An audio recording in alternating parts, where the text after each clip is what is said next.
আসসালামু আলাইকুম। আজকে আমি কথা বলব কোটা সংস্কার এবং কোটা বাতিল এবং কোটা পুনর্বহাল নিয়ে। আপনারা জানেন ২০১৮ সালে সারা বাংলাদেশে সকল পাবলিক বিশ্ববিদ্যালয় থেকে শুরু করে সর্বোপরি সকল ছাত্র-ছাত্রী এবং প্রত্যেকটা জেলা শহর থেকে তীব্র থেকে তীব্রতর আন্দোলনের ফলে কোটা বাতিল করা হয়। কোটা মানে একটা প্রতিবন্ধকতা। কোটা মানে মেধাবী সাধারণ ছাত্রদের জন্য একটা গলার কাটা।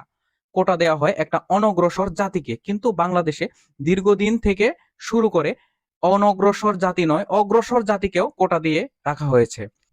এখন আমি আপনাদের সাথে কোথায় কতটুকু কোটা দেওয়া হচ্ছে সেটা শেয়ার করব।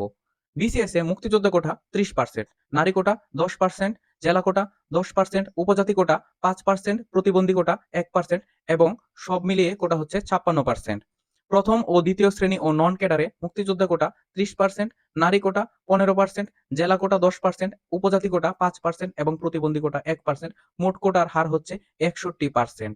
তৃতীয় ও চতুর্থ শ্রেণীর চাকরিতে মুক্তিযোদ্ধা কোটা ৩০%, নারী কোটা ১৫%, জেলা কোটা ৩০%, উপজাতি কোটা ৫%, এতিম এবং প্রতিবন্ধী কোটা ১০%, আনসার কোটা ১০%, মোট কোটা হচ্ছে ৭০%। রেলওয়েতে মুক্তিযোদ্ধা কোটা ১৫%, নারী কোটা 7.5%, জেলা কোটা ৫% এবং উপজাতি কোটা ২.৫%। জেলা কোটার সাথে আরো ৫% যোগ হবে আনসার কোটা। এরপরে আছে ৪০% পোষ্য কোটা।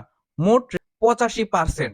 প্রাথমিক শিক্ষক নিয়োগে নারী কোটা হচ্ছে ৬০% এবং পোষ্য কোটা ২০% এবং পুরুষদের জন্য আর ২০%। এই যে অনিয়ম, এই যে বৈষম্য, এই বৈষম্যটার কারণেই, এই কোটার সমস্যার কারণেই সারা বাংলাদেশ সারা বিশ্বে একটি অনগ্রসর জাতি হিসেবে উপস্থাপিত হচ্ছে।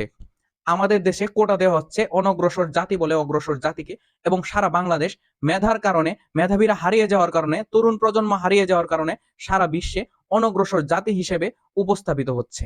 আমি দায়িত্বশীলদেরকে অনুরোধ করব কোটা যেন বাতিল করা হয়। সর্বোচ্চ কোটা রাখা যেতে পারে মুক্তিযুদ্ধ কোটা, উপজাতি ও প্রতিবন্ধী কোটা এবং এতিম কোটা, এই ৪ কোটা মিলে মাত্র ১০%, ৫ থেকে ১০% কোটা করা হয় যেন, তাহলেই এটা একদম সহনীয় পর্যায়ে থাকবে। এর বেশি কোটা যদি করা হয় তাহলে সেটা সারা বাংলাদেশের ৩০ থেকে ৩৫ লক্ষ বেকার ছাত্রছাত্রীদের প্রতি জুলুম করা হবে। আমরা আমাদের অধিকার আদায়ে সোচ্চার হই। সারা বাংলাদেশের সকল ছাত্রছাত্রীদেরকে অনুরোধ থাকবে, আপনারা দায়িত্বশীলদেরকে বুঝিয়ে দিবেন, দেখিয়ে দিবেন যে এই জায়গায় গ্যাপ, আমরা যেটা চাচ্ছি সেটা সঠিক। আপনারা দেখছেন একটা স্টুডেন্ট তার শিক্ষা জীবনে বিভিন্ন সময়ে তার কোটা ব্যবহার করতে পারছে। একজন স্কুলে ভর্তি হতে গিয়ে তার কোটা ব্যবহার করছে, তারপরে সে স্কুল থেকে কলেজে গিয়ে কোটা ব্যবহার করছে, কলেজ থেকে বের হয়ে ভার্সিটি, মেডিকেল, বুয়েট এবং অন্যান্য কোনো শিক্ষা প্রতিষ্ঠানেও সে তার কোটা ব্যবহার করছে, এবং সেই জায়গা থেকে বের হয়ে সে তার চাকরি জীবনে বিভিন্ন পরীক্ষায় নিয়োগে এবং চাকরির জন্য সে কোটা ব্যবহার করছে। আমরা চাই একজন মানুষ তার কোটা একবার ব্যবহার করতে পারবে, এবং মুক্তিযুদ্ধ কোটার ব্যাপারে, মুক্তিযুদ্ধ কোটা যে আছে সেটা তার সন্তান পর্যন্ত ব্যবহার করতে পারবে, এবং নাতি থেকে নাতি, তার নাতি, তার নাতি, তার নাতি থেকে তার নাতি, এই কোটা ব্যবহার করাটা বন্ধ করতে হবে। এবং সকল কোটাকে একটা নির্দিষ্ট গণ্ডির ভিতরে নিয়ে আসা হোক। কোটাকে ৫ থেকে ১০% করা হোক। এখানে থাকবে মুক্তিযোদ্ধা কোটা, উপজাতি কোটা, প্রতিবন্ধী কোটা এবং সরকারি শিশু সদনের এতিম কোটা। এই টোটাল হবে ৫ থেকে ১০% কোটা। সারা বাংলাদেশের সমস্ত ছাত্র সমাজের প্রতি আমার অনুরোধ রইল, আমরা সবাই যে যার জায়গা থেকে পারি আন্দোলনে অংশগ্রহণ করব। আমরা আমাদের ন্যায্য দাবি, আমরা আমাদের অধিকার আদায় করে রাজপথ থেকে ঘরে ফিরব। আমরা আমাদের অধিকার চাই। আমরা পরাধীনতার শিকল, আমরা কোটার এই শিকল, আমরা কোটার এই বৈষম্য থেকে মুক্ত হতে চাই।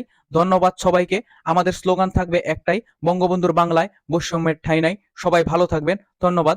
আল্লাহ হাফেজ।